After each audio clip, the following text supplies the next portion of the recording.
Another sold-out show. It was great. There's a couple more coming for Father's Day. If you want to see it, just go to glennbeck.com and you'll find it. But this is a school book, okay? Page from a school book. Declaration of Independence. This is from McDonald Publishing. Declaration of Independence. It says here, the Declaration expanded these ideas that all men are created equal, and they are endowed ... with certain unalienable rights. Endowed by whom? ... that we've reduced God to ...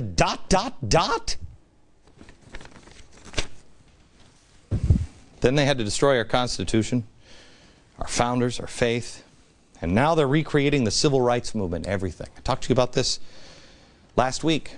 This time, though, the radicals, the people that used to call our police officers pigs, they don't call them pigs anymore. What was it Van Jones said? Drop the radical pose for the radical ends. So they don't have to say pig anymore. Instead, they say, I don't have any of the facts, but the police acted stupidly.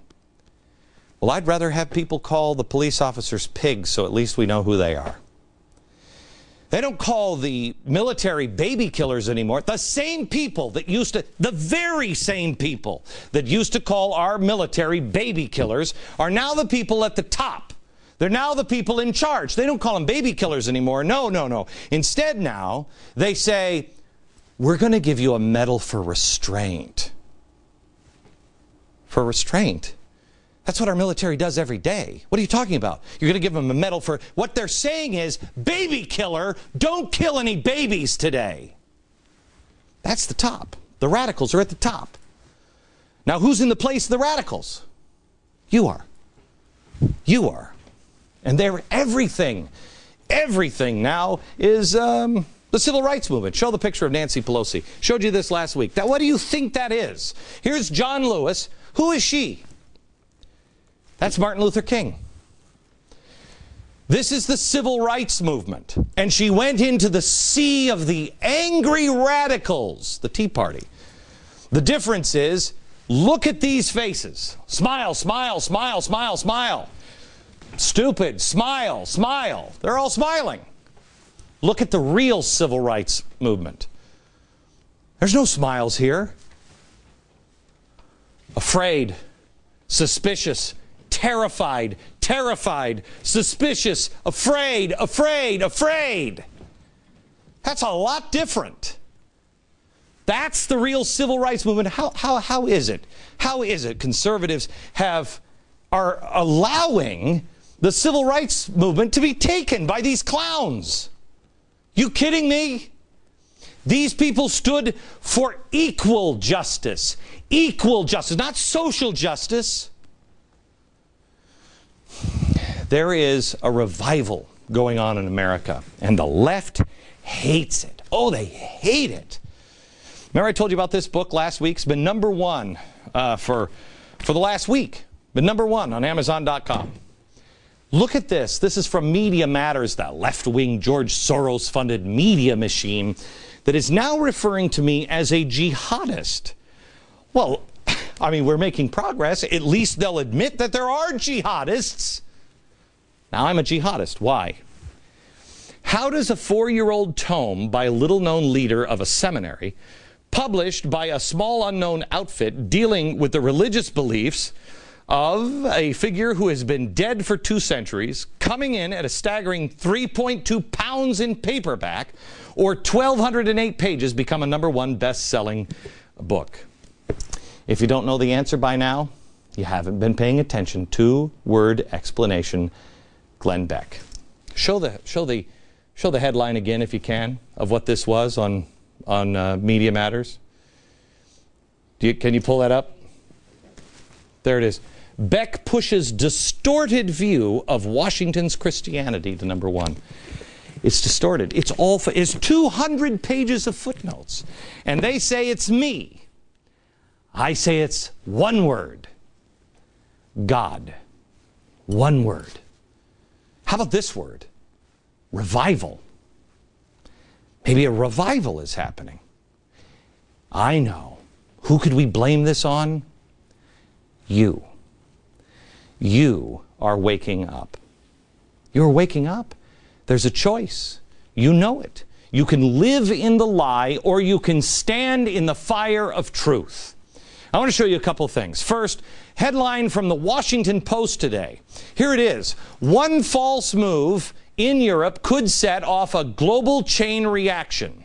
One false move in Europe could set off a global chain. Gee, who said that? Who said that?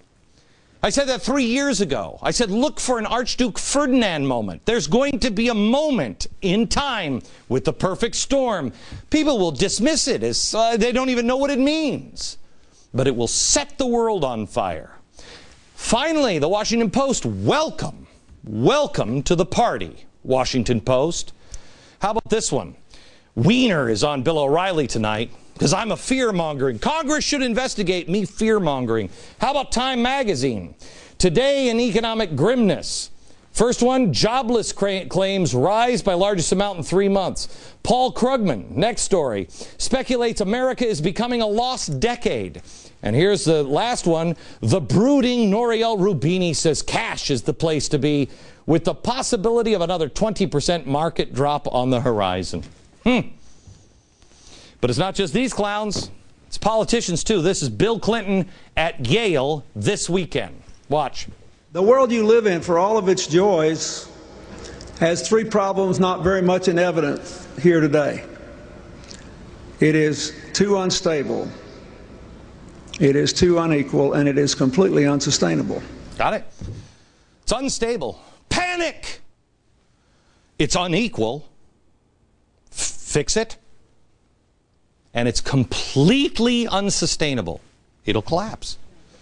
Not only is he preaching fear here, he's preaching lies, distortion, and corruption. This has nothing to do with CO2. It has everything to do with lies. But they're starting just to tell you the truth now. He says the world is too unequal. What did Martin Luther King march for? Equal rights. That's what I always thought. So I would give a holiday to the man standing up, fighting for equal rights, equal justice. Not according to Al Sharpton. Now they're changing history. Here it is.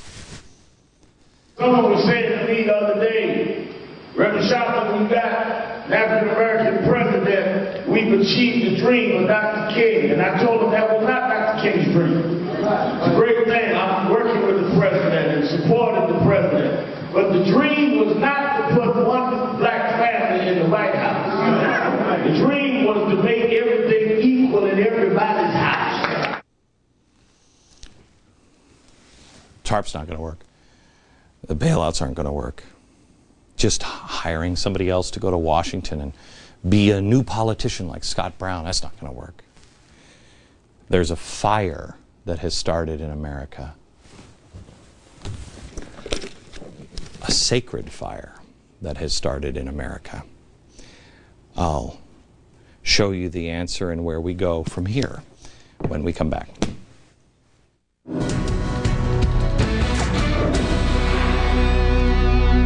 I want to pick up where we left off because we have a choice. We can either continue to bury our heads in the sand and play the same game and also continue to just expect the answer to come from Washington and the political process, which I mean is the definition of insanity. Or we can look at things a different way. There is a fire that is burning. It's about to consume things. You know, I read the Moses story. Can you put up the burning bush for me? What is that? This is where Moses came and said, Moses, take off your shoes, and man, you look like Charlton Heston. And he went up to the bush, and it was a fire that burned but did not consume. Well, what is that fire? What is that fire? That fire is the truth. And that's why things are being destroyed now, because there's no truth behind stuff. The bankers were all destroyed because there's no truth. It was a scam. Washington's about to be destroyed because it's a scam.